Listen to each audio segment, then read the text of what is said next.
कहानी का नाम रहस्यमयी चिट्ठी। अभिनव एक साधारण युवा था, लेकिन उसकी जिंदगी में एक असाधारण मोड़ आया जब उसे अपने दरवाजे पर एक अज्ञात चिट्ठी मिली। क्या ये चिट्ठी मेरे लिए है? उसने खुद से पूछा। चिट्ठी को उलट पलट कर देखा।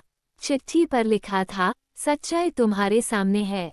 उसने धीरे धीरे चिट्ठी खोली और पढ़ना शुरू किया। अगर तुम इस चिट्ठी को पढ़ रहे हो तो समझो तुम्हारी जिंदगी बदलने वाली है। अगले ही पल एक खटका हुआ। कौन है? अभिनव ने डरते हुए दरवाजे की ओर देखा। दरवाजे के बाहर कोई नहीं था। चिट्ठी में आगे लिखा था, हर घंटे एक नई रहस्यमयी घटना होगी। पहला सुराग तुम्हारे घर के बगीचे में है। अभिनव तेजी से बगीचे की ओर भागा। वहां एक पुराना बक्सा रखा हुआ था। क्या इसमें कुछ छुपा है? उसने बक्सा खोला और उसमें से एक नक्शा निकला। नक्शे पर एक रहस्यमयी जंगल का निशान था। एक घंटे बाद उसने जंगल की ओर चलना शुरू किया। कहीं ये सब मजाक तो नहीं? वह सोच ही रहा था कि अचानक एक बूढ़ा आदमी उसके सामने आ गया। तुम्हें यहाँ नहीं होना चाहिए, उसने धीमी आवाज में कहा।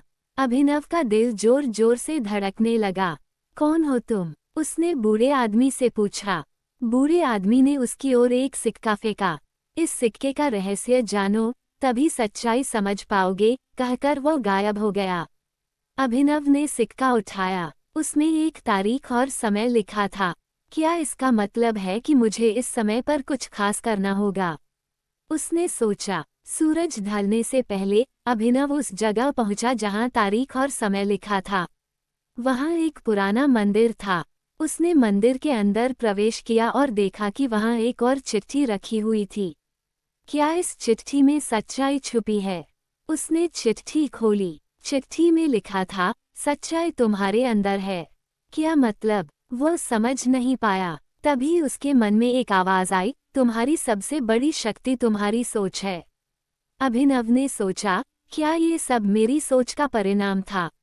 उसे समझ में आया कि उसकी सारी यात्रा उसे खुद की पहचान और शक्ति के बारे में सिखाने के लिए थी। वह चिट्ठी को वापस बक्से में रखकर अपने घर लौट आया, लेकिन इस बार उसका दृष्टिकोण बदल चुका था।